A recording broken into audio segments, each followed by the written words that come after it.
Eu acredito que o senhor prefeito irá concluir todas as obras que foram iniciadas no governo anterior, inclusive as que tiveram recurso suspenso, que ele recuperou alguns e irá recuperar outros. Então, todas essas obras devem ser concluídas, porque são importantes para o município. Esse tipo de atitude, no meu entendimento, só irá engrandecê-lo, diferentemente de deixar abandonadas como outros ao longo do tempo deixaram obras por aí, desperdiçando o dinheiro público. Eu me lembro quando era prefeito, eu encontrei aquele ginásio para Mantas Moraes para concluir, e os recursos ali eram poucos. Aquele ginásio deveria ficar aberto dos dois lados. Então, para evitar os problemas devido a isso, imagina um jogo de voleibol ali, de repente dá uma chuva, o vento destruía tudo. Então, tivemos que investir naquela época, eu me lembro, foi 96 mil reais, só para fechar isso há 10 anos atrás. Os dois lados do ginásio, além de uma série de outras obras complementares. Então, era uma obra bem adiantada e nós concluímos para que não houvesse o prejuízo. Inclusive, é bom deixar bem clara essa história aqui do hospital. Eu não gosto de estar falando do hospital, mas o que for mérito do senhor prefeito, o que ele fez ali, deve ser reconhecido. Agora, não querer ir além disso. Aquela não foi uma obra completa. Todo mundo que tem senso sabe disso. Foi uma obra, sim, importante, mas não foi completa.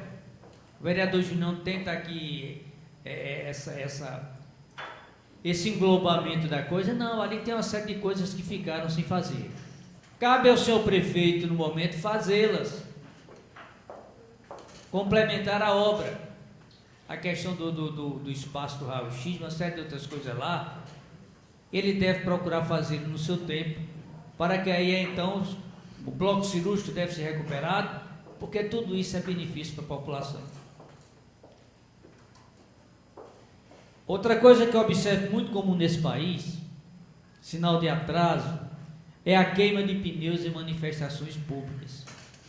Ora, essa semana eu vi uma aberração aí, uma propaganda, um chamamento através dos aparelhos celulares aí, para uma grande manifestação que aconteceria da greve dos caminhoneiros em Arco Verde, ali perto daquele posto Cruzeiro, onde o dono do posto forneceria, parece que 250 pneus usados para queimar. Ele devia ser preso, porque isso é uma agressão ambiental incalculável.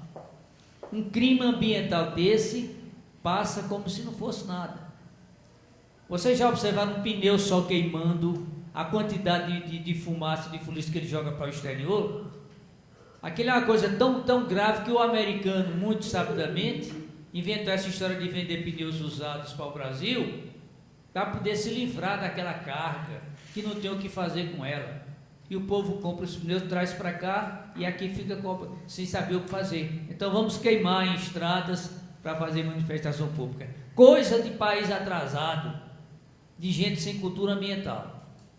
Deveria, toda vez que acontecer isso, inclusive os sindicatos rurais deviam ter essa consciência, que eles estão ajudando a poluir o ambiente e não casa com a origem dos movimentos deles. Então, é uma coisa popular nesse país que deve ser amplamente condenada. Nosso amigo Rocha falou aqui na questão da capinocultura, que a capinocultura ela padece de um problema assim, de esvaziamento de destinos. É uma coisa muito estanque. Ganhar dinheiro com isso é uma coisa muito difícil.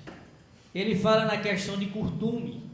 Poderia ser uma opção para a Sertânia, mas sabe-se que o beneficiamento de peles, que já foi uma coisa que rendeu muito dinheiro no passado, hoje é uma coisa que se arrasta porque você também cria problemas ambientais.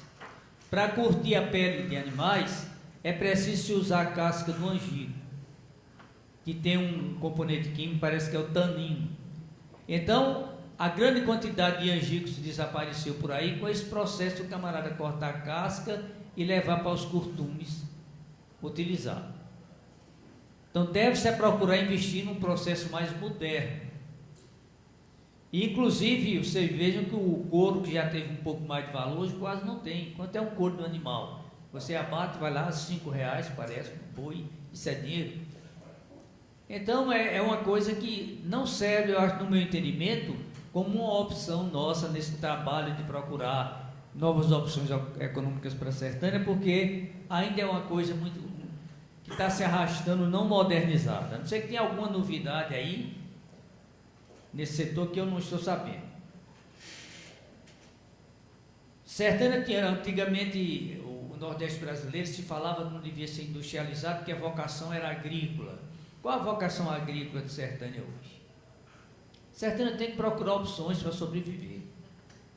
Do campo não vem quase nada mais de força econômica para poder impulsionar o município. Então essa questão da gente falar aqui em industrialização é porque a gente nota que Sertânia tem que procurar um caminho. Nós temos duas indústrias em Sertânia só hoje. A cerâmica, que cuida do beneficiamento do barro, e a que era Mozaniel, que trata, que faz caixas com material plástico, até um material que não é natural, que deve trazer algum tipo de poluição também, não sei nem como é que anda isso. Então tivemos no passado, já se falou muito aqui, do beneficiamento de fibra de caroá, de fibra de algodão, coisas que dificilmente voltarão a acontecer, porque não tem viabilidade econômica.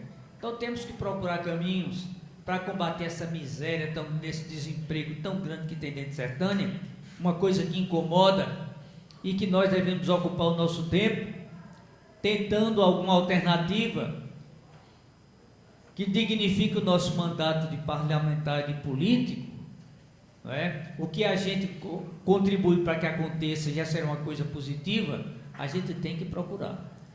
Mas tem inclusive de apressar o processo. Não é ficar ouvindo conversa, cozinhando, esperando que as coisas aconteçam só daqui a 4 anos, quando for outro ano de eleição, não. Tem que ficar em cima, tem que cobrar, para ver se viabiliza as coisas. Então a vocação agrícola de Sertânia hoje é muito pequena. Ela tem que procurar outras alternativas. Inclusive, eu falei aqui naquela audiência pública, na questão da avicultura, porque estão se falando só sobre questão de confecção relacionada com Santa Cruz de Capibaribe. Nós temos que procurar outros caminhos. O beneficiamento de granito é um trabalho que se faz por aí. Inclusive o deputado Gonzaga Patriota tem uma pequena empresa ali para o lado de Bezerros. A pedra bruta é transformada naquelas lajiotas em piso. E na parte de prédios, que coloca na frente dos prédios, bem, é um benefício. A avicultura, com tanta água por aí, por que a gente não pode pensar nisso, investir nisso? Eu me lembro que quando Evandro Valadares foi botar a frango da terra na sua região, uma matriz, então não tinha água em São José do Egito, ele teve que colocar em Afogados da Engazeira por causa de Brotas, da água de Brotas. E teve contrapartida, parece que lá garantiu 100 empregos para o pessoal de São José do Egito. Então, onde tem água, também pode ter progresso. Então, nós temos essa alternativa aqui, não queremos ser repetitivos nesse discurso, mas é um caminho que aparece e a gente tem que lutar por isso, para ver alguma coisa diferente acontecer. E que vai chegar um tempo na vida de todos nós políticos, em que nós vamos ver parar sobre nós uma realidade de inutilidade, não servirmos para quase nada. Então é nesse momento que o ser humano olha para trás, para saber o que foi que ele fez, em toda a sua trajetória. Então, se você deixou um legado de coisas positivas, você foi útil, isso é gratificante, você saber. Então, vamos procurar agora, nesse nosso mandato, procurar espaço para sermos úteis à Sertânia, no uso da nossa inteligência e na nossa influência política que pode acontecer. Sobre a greve dos caminhoneiros, eu quero dizer apenas que é um pesadelo novo para o povo brasileiro.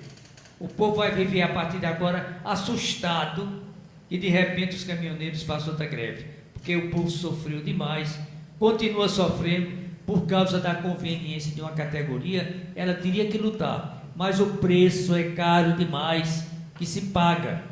É muito sofrimento que principalmente esse pessoal que depende da saúde pública, tem muita gente sofrendo, morrendo até por falta de ajuda. As indústrias tiveram muito prejuízo, a gente vê aquela quantidade de animais com fome, suínos com fome, matando as aves, porque não tem como industrializar, como alimentar. Então o preço é muito caro para uma greve dessa natureza. Esperamos que no futuro ela seja feita de uma forma mais humana, mais planejada e sem certas conveniências políticas que a gente sabe que acontecem, que existem por aí. Era o que eu tinha a dizer hoje, senhor presidente. Muito obrigado.